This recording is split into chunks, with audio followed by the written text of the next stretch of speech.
Cintas keeps your kitchen ready with ChefWorks apparel, reliable laundry service, and seamless restocking of cleaning and safety supplies. So your team looks professional and equipped for every shift. Visit cintas.com/kitchen solutions.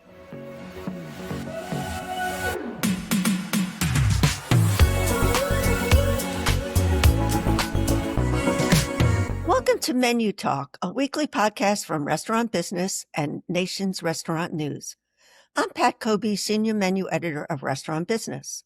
My guest this week is Ahu Hettema, chef owner of Istanbul Hawai'i restaurant in Honolulu. Ahu came to California to study art and psychology, but was unable to return to her homeland of Turkey because of a string of immigration snafus. She visited Hawaii and fell in love with the culture and cuisine, as well as the people and climate, which reminded her of Southeast Turkey. Cooking was a way to ease her homesickness and connect with people, and she began making Turkish food to sell at local farmers markets, alongside her mom, who moved to the U.S. Soon, a catering business was born, and eventually the mother-daughter team opened Istanbul Hawai'i, the only Turkish restaurant in Oahu. The restaurant's seasonal menu reflects the food of the Ottoman Empire, modernized with Ahu's artistic touches. She works with local farmers to source ingredients and infuse the cuisine with Hawaiian spirit. Istanbul Hawai'i has built a large following among locals and tourists for its warm hospitality and unique menu. Listen as Ahu shares her culinary journey and passion for food, family, and culture. Welcome, Ahu. Thank you for joining the Menu Talk podcast. I'm delighted to be here with you. Well, great. Well, let's begin by you telling me a little bit about your culinary journey and how you came to be the chef of a Turkish restaurant in Hawaii. I find that really fascinating. That's definitely very interesting. We are very, very too far from our homeland. My journey is rooted in family, migration, and art. I grew up in Turkey and with my culture, and cooking with my mom was a daily ritual.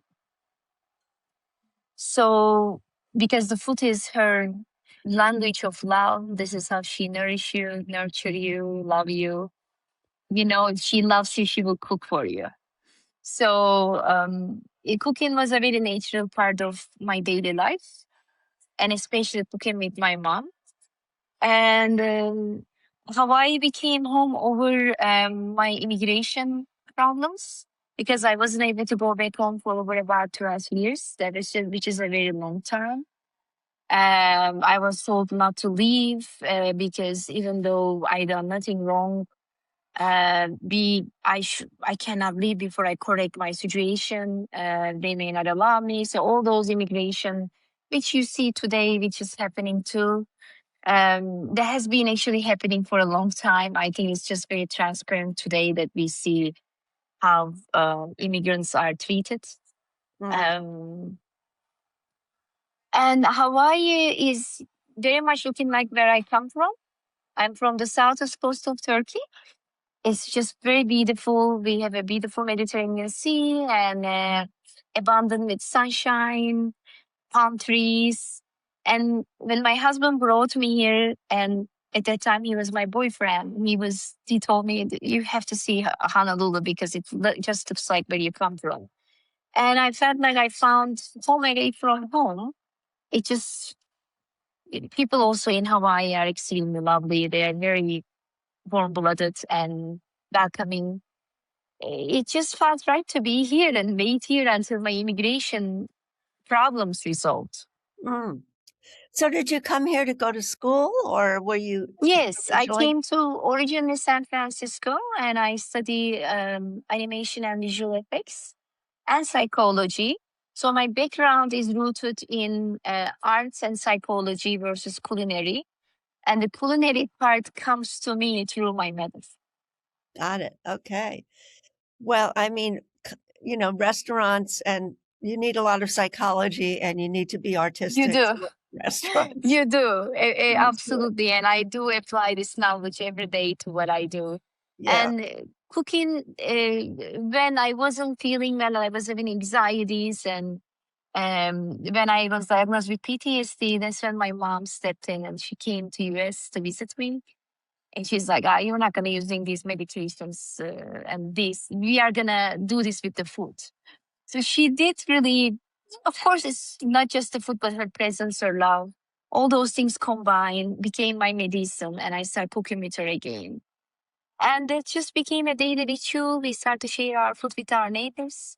And one of my neighbors, Ivy, actually, she told me, you have to share this food with us, with Hawaii, because you don't have anything like this. Mm. And there is when I developed this idea through my neighbor. She gave me the seed of the idea. And I wasn't able to work because my work permits, my student papers, and everything was on hold. So I said, I guess nobody can tell me anything. I can just go farmers market and share this food. We are already going farmers market every week. We are buying everything from the farmers with my mom. So when I applied farmers market, it was very natural. They just accepted us right away. And we started to do this more like for fun, more like sharing our food, giving samples to people, introducing our culture. But then it turned into a business pretty quick. It became one tent, became two tent, two tent became four tent. And then we started to get invitations for caterings, for different events. Then this is when I say, okay, I guess we have a business now. This is not just for fun. And I found a beautiful place that I thought my restaurant concept will fit in. We built the place from scratch. Here we are. I am officially a chef cooking next to my mom every day, sharing our food and culture with people of Hawaii and also with tourists. Mm-hmm. So is Istanbul the only Turkish restaurant in Honolulu? Yes, people in Hawaii are and were familiar with Mediterranean food before us. But what we do is very rare, which is Turkish cuisine is originally called Ottoman cuisine. It's a big imperial cuisine, and we are mainly serving what I grew up eating. So we are talking about the southeast Mediterranean foods we are cooking traditionally, and in with modern lens, and that is very rare. We are only one in the whole state of Hawaii. Wow. Yeah, and it's just so fun to share the food I grew up eating, my cultures, and also supporting local farmers, using all local ingredients. Yeah, so tell me how you get ingredients for the menu. Do you bring some in from Turkey, or are they all local from Hawaii? We do bring a lot of things from Turkey, such as spices, such as certain pepper paste, different type of sun-dried tomatoes.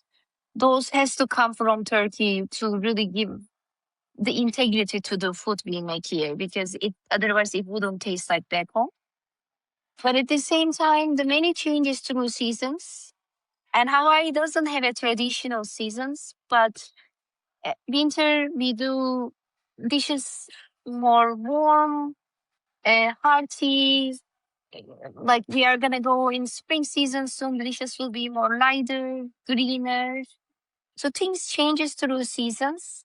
However, we do communicate with our farmers. Currently, every menu we do support at least 20 local farmers.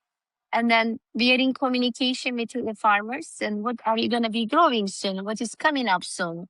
Before a month or 2 months before I release the new seasonal menu, I always get these communications from my farmers send me the lists. And then I kind of create the menu within those ingredients. Mm-hmm.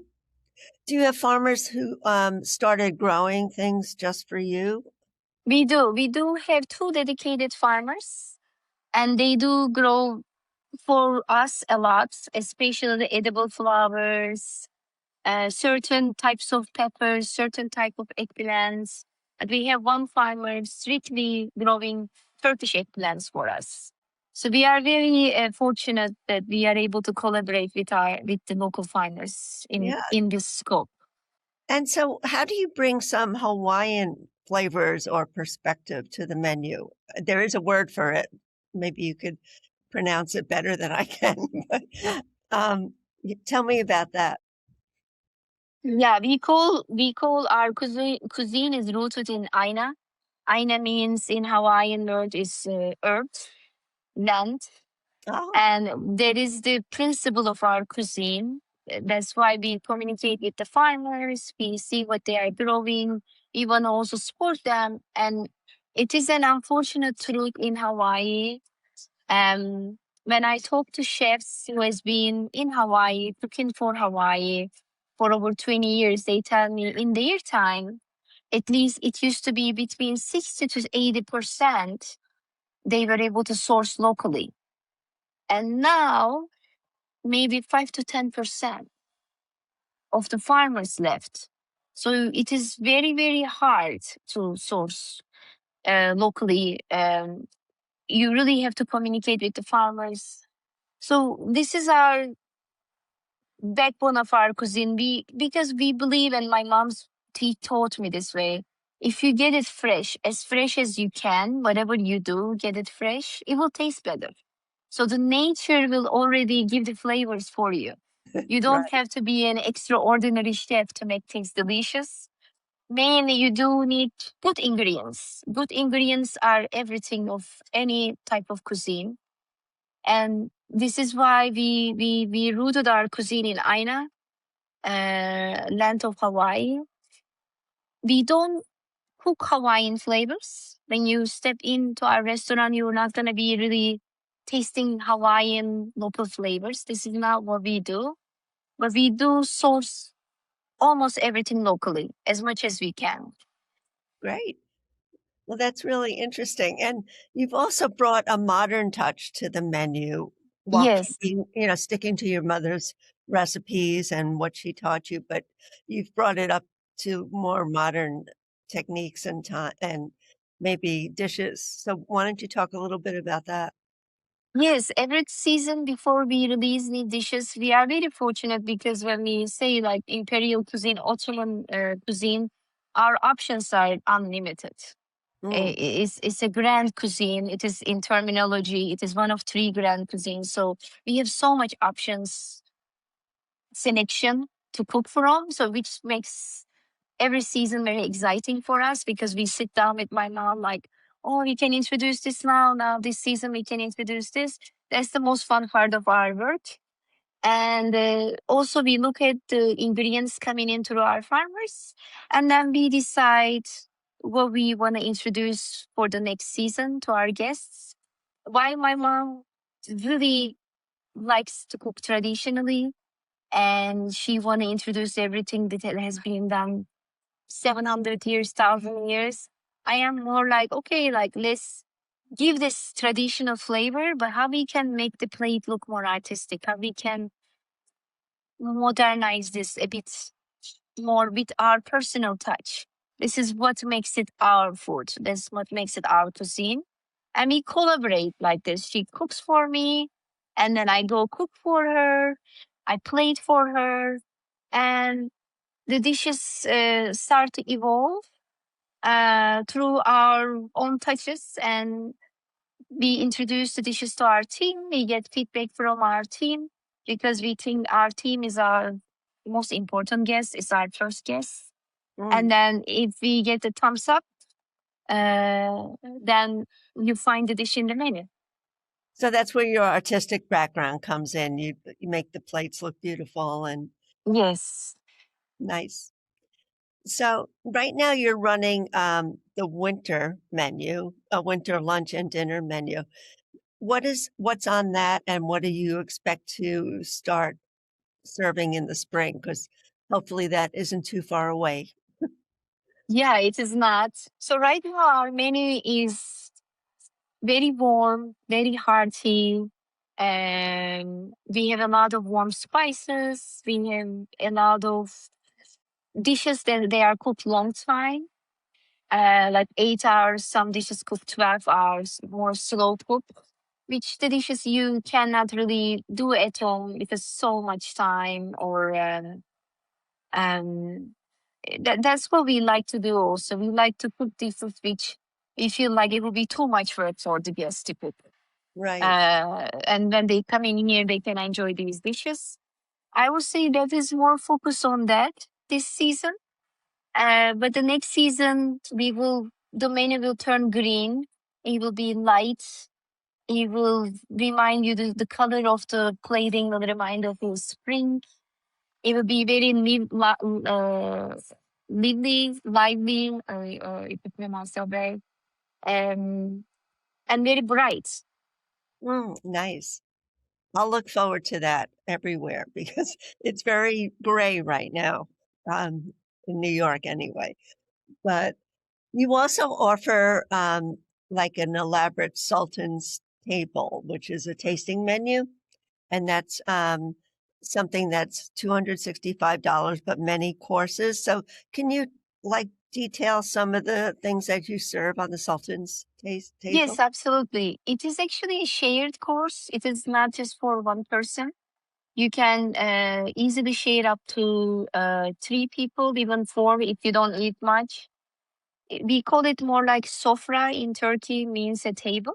It is actually the idea is like you have a food for the table because this is how in Mediterranean we love to eat, we love to share. And it starts with our different types of mezze.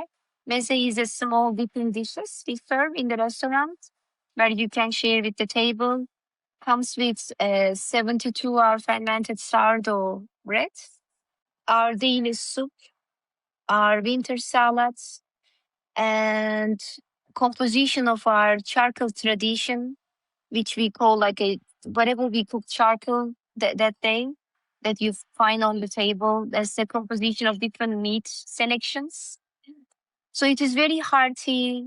It is a large share, it's meant for sharing, didn't meant for one person.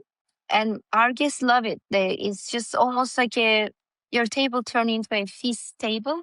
You feel like you're feasting through our menu, the selection of me and my mother's selection of the day. It changes usually weekly, not daily. The options changes usually weekly. Whatever we get locally, whatever we can source, we think it will be the best fit for that week or a month. And the guests love it. They feel like they are feasting and they are sharing. It's a party table. So the $265 is divided with 2 or 3 people. So I think definitely minimum 2. I will Mhm. say it can go up to 4. Right. Or So it's a bargain, really. It's not like 260 no, per person. yes, it That's is actually a bargain. It is yeah, it something sounds that more like showing our generosity to the guests, that you can come and enjoy a whole table of a feast with your guests and with your family. Are there any typical Turkish desserts that you serve? We do have very traditional desserts. We do have our 40 layered Antep pistachio baklava. It is not gonna get any traditional than that. We do have Turkish delights. Mhm. And we do have my favorite desserts called Hatay künefe. And we do also this season we do have something called Bursa helva. It is a traditional meat helva. We do change the desserts also seasonally, but Mhm. the künefe, baklava, and Turkish delights always stay in the menu. Those are the staples. The guests always want to see them in the menu. And at the beginning, I was making some of them with local flavors. I thought that would be more interesting, more familiar. Mm. But guests got upset with me and they said, no, we want the Turkish, we want your flavors because we do already get exposed with our own flavors and we do find them everywhere. Yeah. And that's also what made us pivot to more traditional route, just because this is what the guest wants. They don't want fusion. They want something they would eat if they would be visiting Turkey.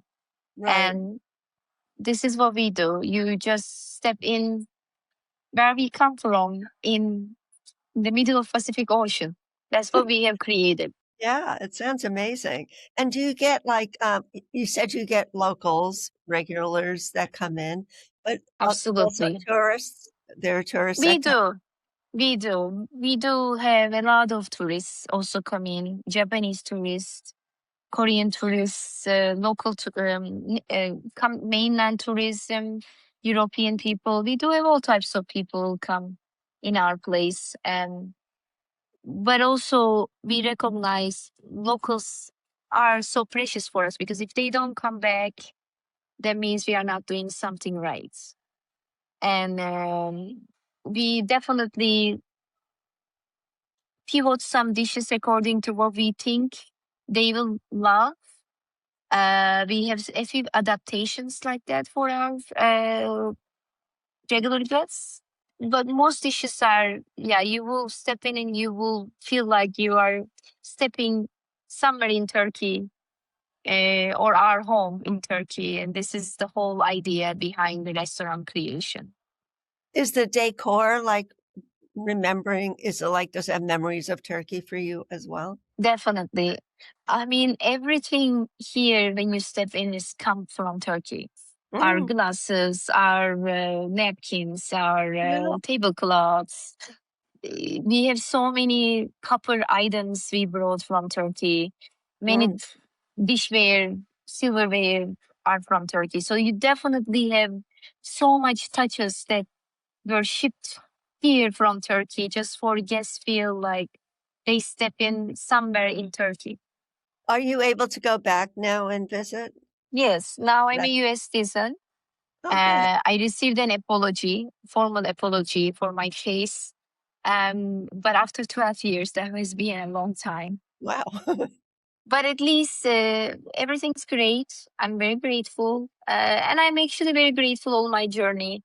I think if I wouldn't go through all those uh, hardship time, I couldn't become this person today. I think everything we go through can be painful at times, but I tell all my team too, that all the people I mentor, there's always a reason why we go through these things, and all those things turn out to be our gifts in the future.